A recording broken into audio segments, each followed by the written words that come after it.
All my real anime watchers come to the front. We better delve right into her underrated classic, Samurai Champloo.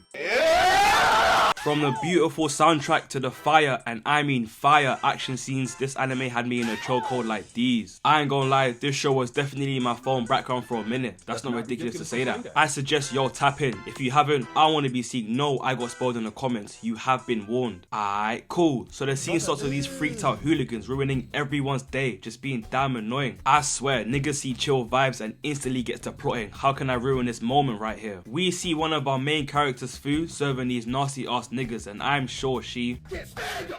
But hey, go get your money up, little nigga. We cut over to this nigga pleading for his damn life to this governor, and bro, I just know this nigga is corrupt as shit. You can really tell when a nigga ain't got no positive thoughts in their brain, just straight destruction and pain to everyone they come across. Anyway, bro hands the governor some coins as an offering to keep his job, and this nigga gon' say, bro, is that all you got? Mods, crush the skull. Before he gets packed up, our other main character Jin pulls up to save bro, and he easily deals with them niggas. These niggas were supposed to be top fighters. Yeah, right bro, niggas lied on their CV. These are some buns, straight doo-doo water. Whilst Jin putting belt to ass, we cut back over to Fu, me and our other main character, that boy Mugen. So he gets to talking to Fu, telling her he can pack up the hooligans for that new Krabby Patty burger, and he's just like me for real. Them shits is gas. She ends up tripping and spilling juice on this Chad looking nigga. I'm thinking 1 or 2 fingers. Like them chocolate fingers? Nah bro, how many fingers you want gone? Nigga, what? All this over some spilt juice is OD, but she gets held down by the loser index and middle finger when she screams, I'll give you 100 Krabby Patties, which sends Mugen into go mode. Mugen lucky as hell he's good with a sword, cause he be out on the street begging for change of it, bro. This nigga gon' say that one of them must cost about 5 Krabby Patties. Here we can clearly see 6 or 7 niggas. That shit does not add up to 100 Krabby Patties if they're each worth 5. So Mugen bro, you're lucky you're cold as hell with a sword play, bro, for real. Anyway, bro swings on Mugen only for this nigga to become Shanks. Arm gone. And he ain't chatting no more. That tough guy act disappeared all of a sudden. These niggas decide they gon' jump bro, which probably is the best course of action considering what just happened to dude. Mugen gets the weave and hitting the most unnecessary ass backflip, landing in front of dude right here. Ultra instinct on go cause he weaves the attack, taking bro's old knife, impaling him. Mugen about ready for round 2 when this lame ass nigga hits the typical my dad's the boss round his speech.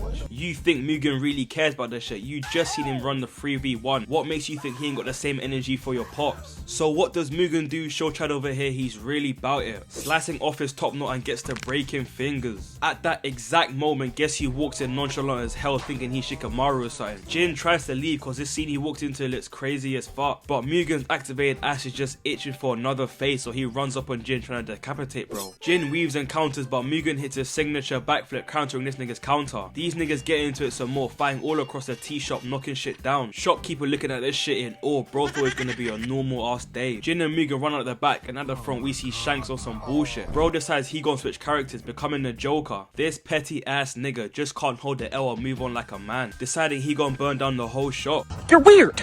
Niggas pride really be making them do some dumb shit cause your man's is still in the shop. This is crazy work. Jin and Mugen end up getting caught by the governor whose son died in a fire. RIP Bozo, we do not care. Them boys get put in jail holding hella torture till their execution day. We cut back to Fu who decides she wants her own One Piece adventure and decides Jin and Mugen gon' be her crewmates to find a samurai that smells like sunflowers. Now sunflowers barely smell like shit, but we gon' let that slide cause we've established in this show nobody got brains like that. Dumbass niggas just walking about. She pulls up to the prison begging bro to let her in, but he ain't going for none of that shit till she says she'll do anything. It's like Diddy's virus activated once he heard them words, cause he instantly starts trying to get frisky with her. Mind you, Fu is 15. Bro over here looks like he should be sailed with a wife and kids. Lock this fucking fell! Anyway, this random ass squirrel pulls up, distracting bro, letting Fu get off the finisher combo. Squirrel over here, its name is Momo. I ain't gonna lie, this ain't my Momo, but I'll let it rock. She makes them promise to help her on her journey in exchange for their release. But bro, shorty is really useless cause the lockpick breaks off. Come on now, dawg. Moving on to the next day, them boys about to be executed. But we'd have a real short video of that shit actually happen, and as you can see, that is not the case. They of course break out and start going crazy. These niggas is really like that. Fu out here with a W assist, throwing down some bombs, letting them escape. Now Fu wants to flip a coin and let it decide if they help or not. And of course that shit lands on the side she wanted, so they now locked in and the adventure begins. Now we gonna skip over to the last couple episodes where shit really ramps up, cause these niggas really go through a lot for real. But if y'all want me to cover the other EPs, just let me know in the comments and I got you. However, I'ma go through some important shit we learned throughout. The Shogun has been tracking our trio the entire time, and the sunflower samurai Fu is looking for is her pops of all people. I ain't gonna lie, on my first watch I was not expecting to hear that shit, but with all the context clues it makes sense. Maybe I'm just a dumbass. Back to the story though, and we see the Shogun hiring this nigga to pack up the trio. This nigga's name is the Hand of God. The Hand of God, bro. It is GG's for our goats, bro. That's all I needed to hear. Dude's name is the Hand of God, and you expect me to stand there and just fight? I'm out there like these. We see the gang chilling, where Mugen and Jin find out who exactly the sunflower samurai is, who we know is her pops. Bro, if I'm Mugen and Jin, I'm looking at Fu crazy. She's really just a shorty with daddy issues. Would've up and left her, bro, for real. The Shogun also hired these two niggas to take up the trio, and I know that ain't who I think it is. Gollum, what the hell are you doing here? Get your ass on somewhere, bro. I don't really care for their names, so I'm gonna call bro over here Grim because of the scythe, and obviously this nigga Gollum. They packed this guy up for, I ain't gonna lie, no reason at all. Niggas just wanted to show they about it. Well done, bro, I guess. Cut into Phil, we see her taking a boat alone to the island where her pops is at, but she just walked into a trap because Grim is already there. GG's Phil, I ain't gonna lie. Some context real quick. Fu's dad has got the highest bounty in the land because of a raid he led many years ago. The Shogun knows Fu's dumbass will go looking for him, leading him and his goon squad straight to bro. Cutting back to the story, and the Hand of God or carrier casually pulls up on Mugen and Jin, yapping about some enlightenment shit. You just know that's going in one ear and out the other for Mugen right now. They get to the Fae, but before then this nigga says, I hope that you don't disappoint me. Mugen, Jin, let me chat to y'all real quick. Now up until this point, y'all have been facing some straight doo-doo water niggas, literally free eats. This nigga ain't the one to be playing with, y'all better lock in for real. Now go out there and pack this nigga up. Mugen charges in, but Carrier moves so fast his sword is like it's disappearing. I already fear for my boy, this is crazy work. Mugen just about dodges that shit, charging back in. Weave, and again hits another dodge, sending bro flying right into the hay barrels. Jin over here watching this shit like niggas watching their mans move to the wrong motherfuckers go. Now your bro's getting curb stopped, but you can't help because that nigga is genuinely 6'5", 250 pounds. Just gotta stand there and pray he don't set his sights on you.